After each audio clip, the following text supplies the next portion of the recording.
Hello, friends. Tonight we're going back to another quiet memory from the late 1980s. A Friday evening in 1987. School is over. The weekend is just beginning. And three friends are riding their bikes toward a small neighborhood video store, hoping to find the perfect Nintendo game to rent. Back then, a new game didn't arrive instantly through the internet. You had to go somewhere, walk through the door, look at the boxes, talk about the choices, and sometimes, after a long discussion, pick just one game to take home for the whole weekend. So, settle in, relax, and let yourself drift back to a small video store on a warm evening in 1987. The sky still held a little bit of daylight, but the streetlights had already turned on. That quiet hour when the evening feels calm and the weekend seems to stretch out ahead of you. Tommy rode his bike down the sidewalk, hands loose on the handlebars. Danny followed just behind him. Max pedaled a little slower, taking his time the way older kids sometimes did. None of them were in a hurry. There was no need. The video store would still be open. And Friday nights were exactly when everyone rented games. They turned the corner toward the small strip plaza. The place looked almost exactly the same every week. The pizza shop, the dry cleaner, the convenience store, and at the far end, the bright windows of the video store. The sign above the door glowed softly. Video Plus inside the windows. Rows of movie shelves were already visible, bright covers, familiar titles, and near the front counter, something even more interesting, a small rack of Nintendo games. Tommy pointed toward the window. There it is. Danny nodded. Looks like they still have a lot left. Max leaned forward slightly on his bike. Good. Last week, everything good was gone. They rolled their bikes up to the railing. No one bothered locking them. Kids rarely did here. Everyone in the neighborhood came to the same few stores. Everyone knew each other. The glass door opened. The bell above it rang softly. Ding. The cool air inside the store felt good after riding outside. The familiar smell greeted them right away. Plastic video cases, cardboard boxes, a faint hint of popcorn from the small machine near the counter, and the quiet hum of fluorescent lights overhead. Behind the counter stood James, the store owner, tall, thin, mustache, always wearing the same kind of plaid shirt. He looked up from a magazine. "Hey, guys." Tommy nodded. "Hi, James." James smiled slightly. "Looking for a game tonight?" Max answered. "Yeah." "Weekend rental." James gave a small, approving nod. "Good plan." The Nintendo rack stood near the counter. It wasn't very large, maybe 20 games in total, but to the boys, it might as well have been a treasure shelf. Each box faced outward, bright artwork, bold titles, tiny screenshots on the back that promised entire worlds. Tommy stepped closer. He read the rules slowly, almost like reading the titles of books in a library. Castlevania, Pro Wrestling, Double Dribble, Duck Hunt, Metroid, Rygar, Bomberman, Solomon's Key, Ikari Warriors, Ghosts and Goblins. Danny folded his arms. "We should pick something we can play all weekend." Max nodded. "Yeah, something that lasts," Tommy said. "Or something we can beat." Danny laughed softly. "Good luck with that." Tommy reached first for Castlevania. The artwork showed a vampire hunter standing on stone steps. Whip raised, castle towers behind him. Even the box looked serious. Max leaned closer. "That one looks awesome." Danny studied the back. "Chris rented that." Max asked, "What did he say?" Danny shrugged slightly. "He said it's really hard." Tommy turned the box slowly in his hands. Well, it's about fighting Dracula. Max nodded. Yeah, that sounds like it should be hard. They stood there quietly for a moment, just looking at the cover art. Sometimes, half the excitement of a game came from imagining what it might be like. Tommy finally said, "Maybe," and carefully returned the box to the rack.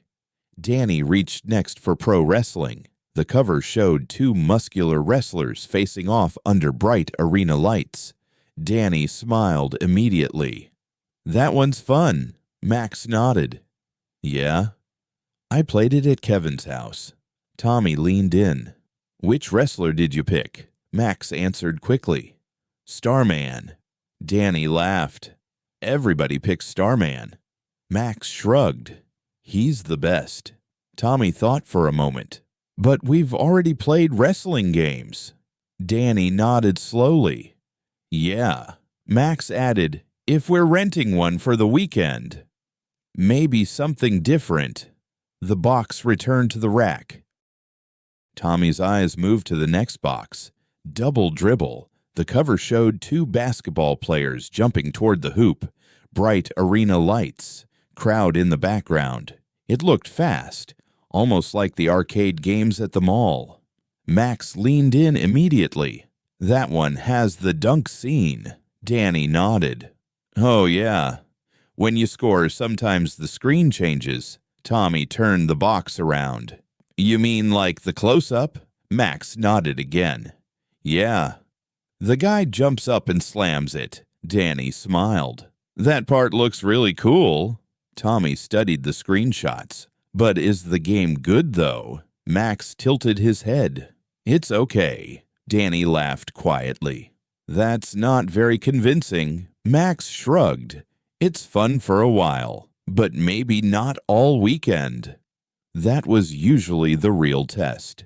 A weekend rental had to last. Friday night, Saturday afternoon, maybe even Sunday morning. A game that got boring too quickly was not a good choice. Tommy placed Double Dribble back on the rack. Danny reached for the next one, Duck Hunt. He smiled as soon as he saw it. "We could use the zapper." Tommy laughed. "We played that like 100 times." Max nodded. "Yeah. And the dog laughs at you." Danny pointed at the cover. "That dog is the worst." They all knew exactly what he meant. The hunting dog that appeared when you missed. The one that popped up from the grass, laughing. Every kid remembered that laugh. Tommy shook his head. "Fun game. But we already know it too well." Danny agreed. "Yeah." He returned the box carefully. The next game on the rack looked different, darker, more mysterious. Danny picked it up slowly. Metroid. Danny held Metroid carefully. The cover showed a lone armored figure standing on an alien world. The background looked strange, not like castles, not like cities. Something else, something quiet and unfamiliar. Tommy leaned closer. "That one looks cool." Max nodded slowly. "I heard it's huge." Danny flipped the box over. The screenshots showed caverns, creatures, strange tunnels. "You explore," Danny said. Tommy looked interested. "Like Zelda?" Max shook his head slightly. "Not exactly. I think it's more lonely." Danny nodded. "My cousin said there's a lot of wandering." Tommy looked thoughtful. "That could be fun." Max pointed at one of the pictures. "See those doors? You need different weapons to open them," Danny added, "and power-ups. You get stronger."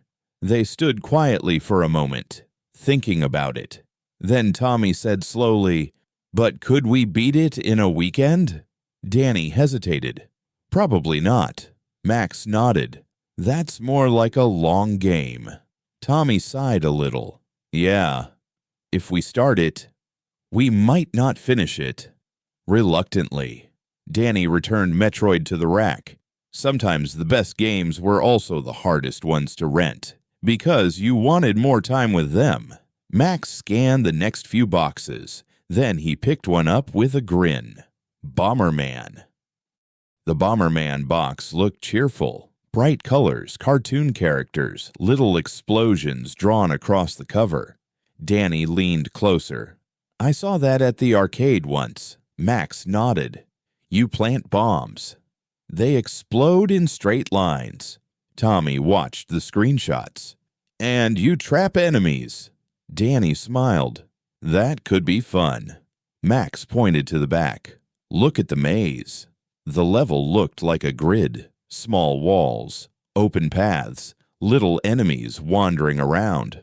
Tommy imagined it for a moment, running through the maze, dropping bombs, waiting for them to explode. It might get repetitive, he said. Danny nodded slowly.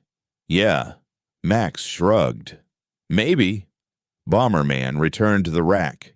Next came Solomon's Key. Tommy lifted the box. The cover showed a wizard holding a glowing key, fireballs, floating platforms, strange magical symbols. Danny tilted his head. That looks complicated. Max nodded. I think it's puzzles. Tommy flipped the box. You create blocks. Danny raised his eyebrows. Really? Max pointed to the screenshots. Yeah. You make platforms appear. Tommy thought about it, then laughed quietly.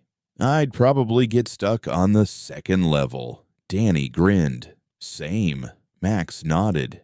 Yeah.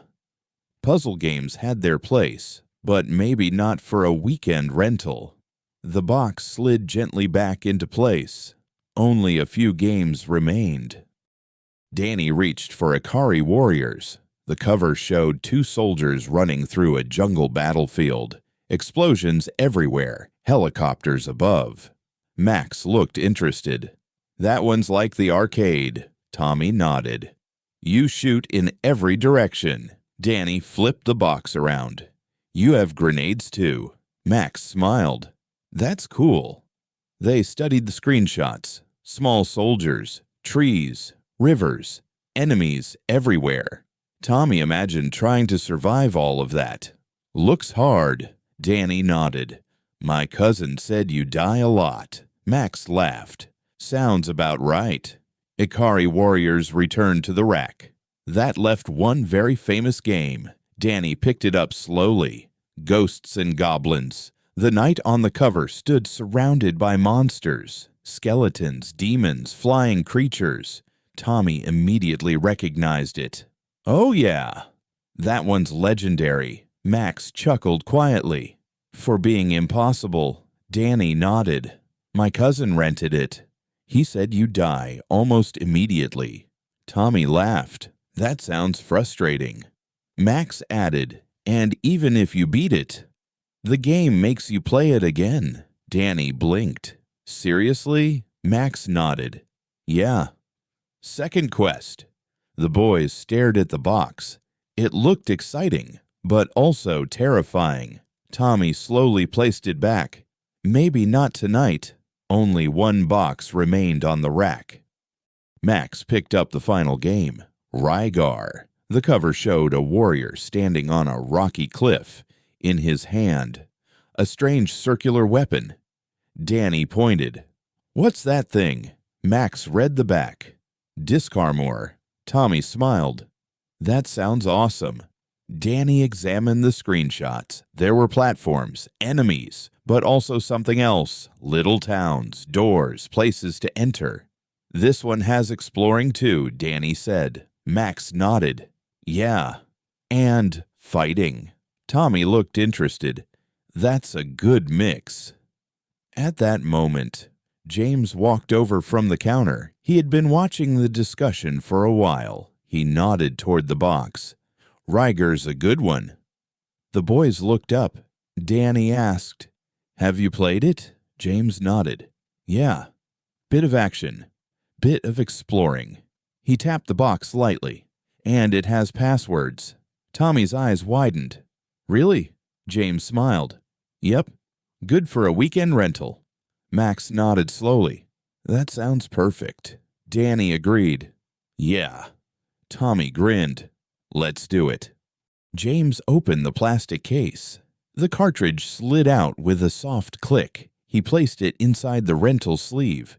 Bring it back Sunday. Max nodded. We will. Danny placed the money on the counter. Tommy held the box carefully. Outside, the night air felt cooler. The parking lot lights buzzed softly. They unlocked their bikes. Tommy placed the game safely inside his backpack. Max asked, "So whose house first?" Tommy grinned. "Mine." Danny nodded. "Let's see what Rygar's like." They pedaled down the quiet street, streetlights passing slowly overhead. The weekend just beginning. And somewhere inside Tommy's backpack, a brand new adventure waited.